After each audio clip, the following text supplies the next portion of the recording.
the loss of biodiversity. As far as we know, some of these results seem to be, in theory, reversible.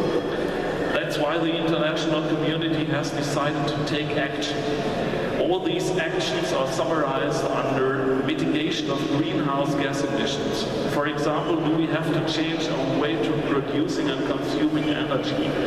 Germany and other countries have already done a lot, but still not enough to achieve this, but many goals still have to be reached. Other governments do not seem too eager to reach these goals. Some countries even decline to accept that certain problems exist, or they dispute the severity of the problem. This makes it quite unclear if we are able to avoid catastrophic consequences of the actions we and our forefathers undertook to achieve, for example, economic progress. Some experts, especially in the US, now argue that there is an alternative to mitigation, climate engineering. Well, this means I don't have to explain on this panel. In Germany, we started to discuss those ideas in 2009, and we weighed the pros and cons of this kind of intervention. Because in 2009, the German Ministry of Environment stopped the German-Indian sea fertilization experiment LOHAFEX, which was to start in the South Atlantic. Only after lengthy discussions in parliament committees, the scientists were allowed to continue. Since then, new studies and experiments have taken place. The German science community has published statements about the topic. Federal money is going into studying the different techniques and possible consequences. And just lately, the Office of Technology Assessment at the German Bundestag has published its own report. As far as I can survey this, there is no active German business or scientist who is campaigning for the widespread use of climate engineering methods. The majority of German statements say that we need more research because we don't know enough about possible positive and negative consequences. Many are also afraid that if we go further with climate engineering, it will reduce the international efforts put into mitigation. And I belong to this group. So why is Germany putting so much research power and money into this field? The main reason is likely nearly all scientific research to learn and to extend our knowledge.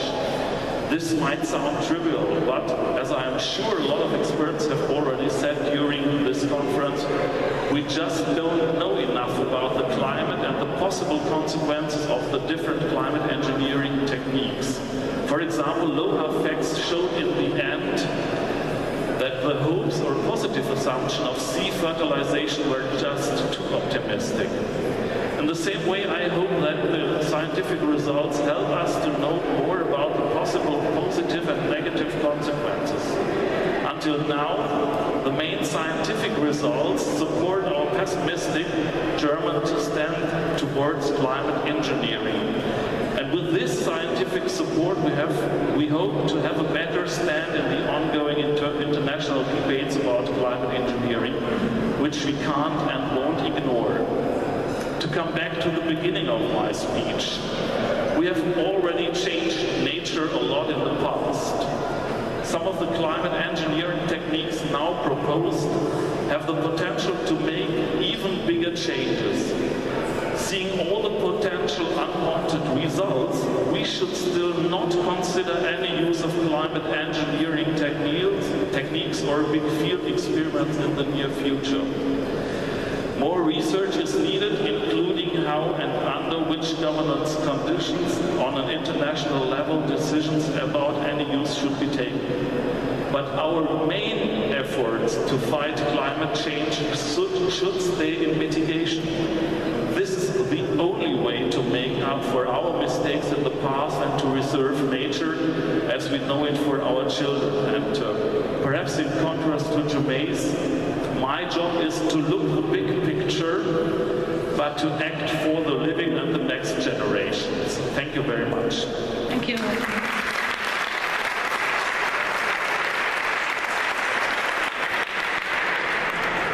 A very little question, Herr Rössel. You said you have this biochemical diatomies, which are so important for the carbon cycle, they also suffer from pollution. So would be a policy against pollution in the oceans, wouldn't be that part of some kind of climate engineering or mitigation? And what is Germany doing in that respect? There are a lot of aspects. I will see that the ships made more pollution than all the land traffic. We should have a clear regulation of perhaps the diesel, which is the heavy oil which is burned in those ships. And I think that the main task of our generation is to save energy, to be more efficient, and to switch from fossil energy use to renewable energy. And I think that if we hope that climate engineering would help us, these main goals would be going in the background, perhaps. Thank you. I hope there's a question for you, Jeanette. You described the past and all these big extinction events. And now we are looking into the future. And my question is, you start describing this, evolution was so open. We had some bacteria and then they died because of the oxygen, and now the humans could arise. But is evolution not now being more set, more close, because there is less freedom for evolution, because the humans are already there? One thing that we can do when we think about the human influence on evolution, it's really the human influence on the planet, is to think about human activity as another selective force. Basically, humans are an agent of evolution, and that can be a fairly stark observation, because we are. I may make a mild joke about we are amateurs, but we're still driving species to extinction. Our activities are harming the present-day reality of the world. Now, the question is, as humans, as tool makers, as brains, are we able to construct, to come up with processes, with methods, with ideas that can improve the planet and serve as a beneficial agent of evolution, and do so in a way that ultimately reduces the harm that we are creating? Thank you. Are there already questions from your side? Yes, one question. Thank you. I would like to ask the members of the panel. The Ecuadorian government proposed the most effective and revolutionary way to deal with climate change, who was the Yasuni initiative, who was keep the oil underground. I would like to hear the comments from the members of Parliament about this initiative, and unfortunately this initiative failed. Sorry, I did not get that question. Did you get it? No. Perhaps you come up and or stand up. I didn't get it. My panelists were native speakers. Was a little bit. Thank you. The most effective proposal to deal with climate change came from the government of Ecuador, who was to keep the oil underground. And this is the ITT Yasuni initiative, who have a huge amount of oil in the most important national park of Ecuador, with the highest level of biodiversity in the world, and also with a population in voluntary isolation.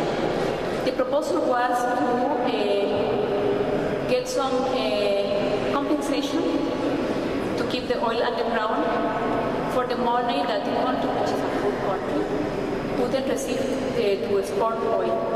But unfortunately, this initiative failed. I would like to know the criterion of the member of the panel about this initiative, contrasting with geoengineering, which is far more expensive. Yeah, thank you. I don't know, Roche, whether you can answer. I know that the German government at the beginning supported the initiative.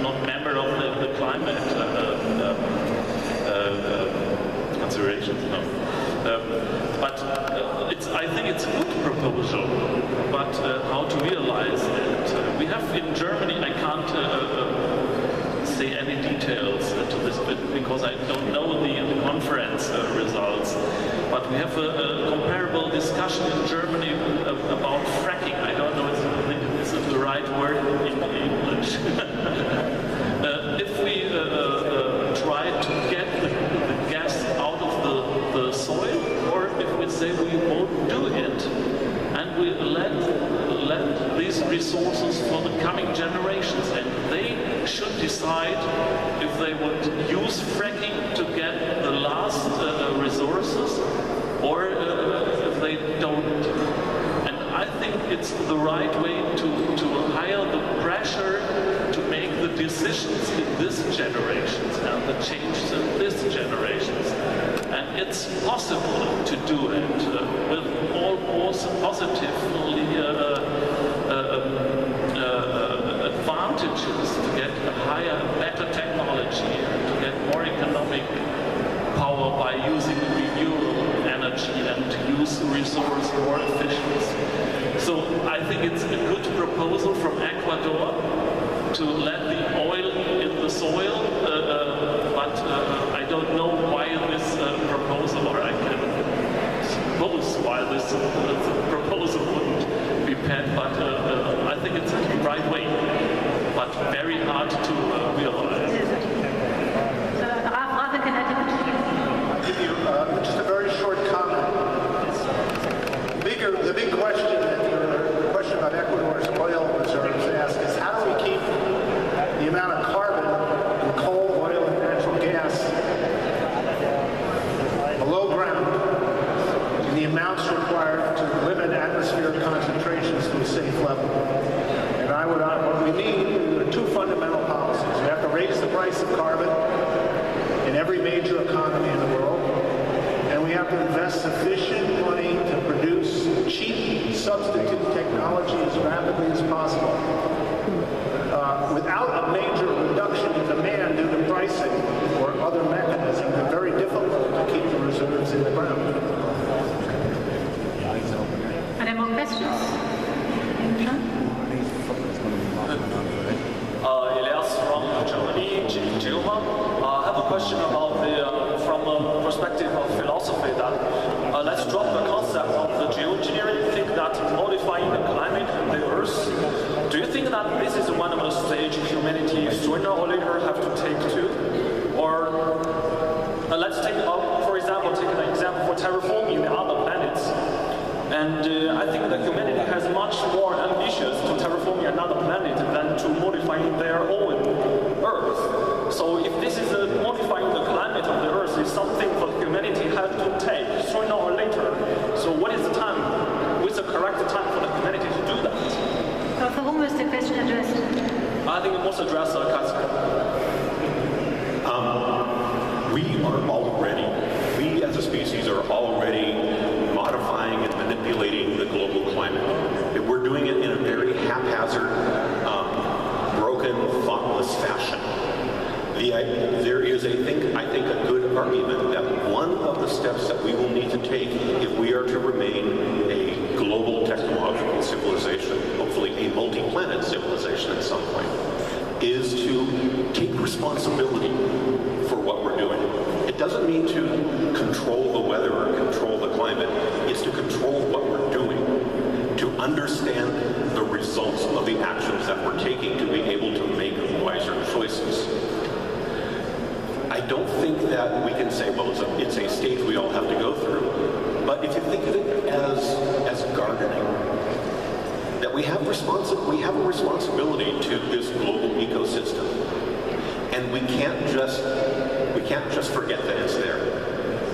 If we know that we're going to be changing the planet no matter what, we've been doing it since we've been a tool-using species. If we know we're going to be changing the planet no matter what, we need to take responsibility for it and try to do it wisely. Any question, please? Who engineering the planet is sitting there and Thank you. Jabardast Khan from Pakistan. My specific question is related to the ecosystem services, and I will specifically refer to the regulating services which are directly linked with the survival of the species and the climate. When we talk of the geoengineering, have we considered that what impact it will have on the ecosystem services and the survival of the species? Thank you. Well, is there somebody from ESS? Because they've done a study on this. Who would like to explore this more? Is one of your colleagues around dealing with this issue, Mark? No.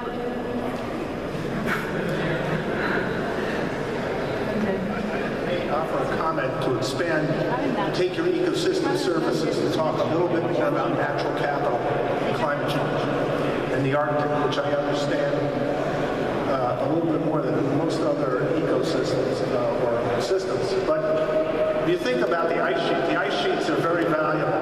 Greenland, let's talk about Greenland. Greenland stores enough ice that if melted would raise sea levels by about 6 meters. That's a service of a cold Arctic that we are unraveling. At what speed, we don't quite know because it's accelerating. Another one in the Arctic, which is the sequestration of carbon and methane and permafrost and methane hydrates. The amount of carbon in the form of CO2 or methane that could be released is vast. So the cryosphere, unbeknownst to virtually everyone, is one of the most valuable ecosystems, if you will, services on the planet. The cryosphere that we have known in this interglacial has kept the lid on it, so to speak. And now there's a question about where it's headed. Additions?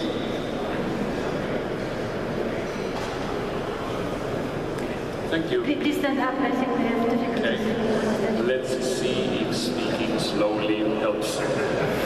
So yesterday, Eduardo Viola made an interesting remark about the implications of engaging the military environment in research.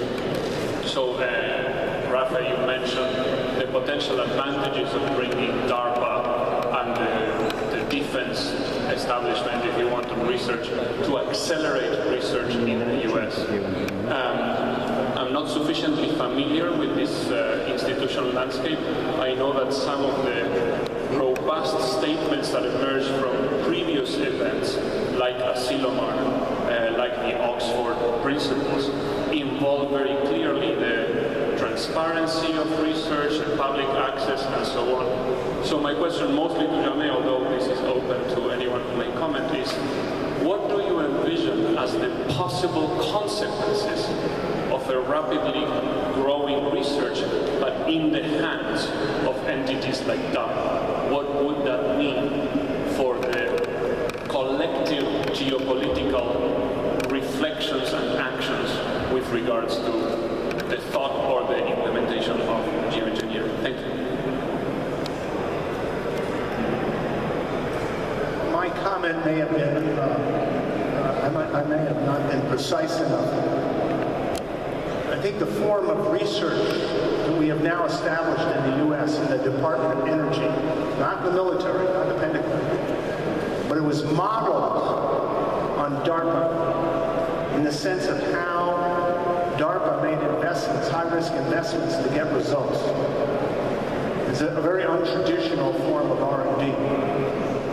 So we have now set up, it's about 4 years old, an entity modeled on DARPA, but in the civilian agency to do high-risk research on alternative energy technologies. And we also have to house, I mean, if there's to be a serious research effort on geoengineering, it has to be somewhere. It could be modeled on that. But my point about ARPA-E, which is a civilian entity, it is a critical component of trying to drive down carbon emissions in the long run, because the key is the cost of substitutes and to the conventional fuels. So now, just to say one word, the militaries around the world have an interest